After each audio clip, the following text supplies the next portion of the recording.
Alright guys, so what we've got here is another one of our big builds. So we've got our G400 on here, and big injectors, PDI front mount intercooler, G-turbo power pipe, Safari Armax snorkel.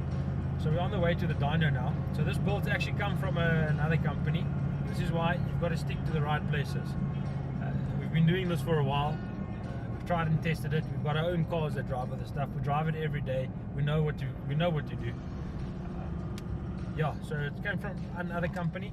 Sorry, just testing the brakes out there. Come from another company. Bit of hardware issues, software issues as well. But yeah, we're going to put on a dyno now. We have some dyno results for it in the front. Everyone chases the big numbers, like I always say, but everyone forgets about how it feels in the butt. How does it drive? How does it tow? How does it overtake? All those sort of things. That's what makes your vehicles drivable. And that's why you've got to choose G-turbo. And remember, it's not just the turbo that bolts in. There's everything that goes with it. There's a bit of workmanship, a lot of workmanship actually that goes with it to make it reliable. And the tuning makes a big difference. Hardware is there, but tuning makes the magic happen.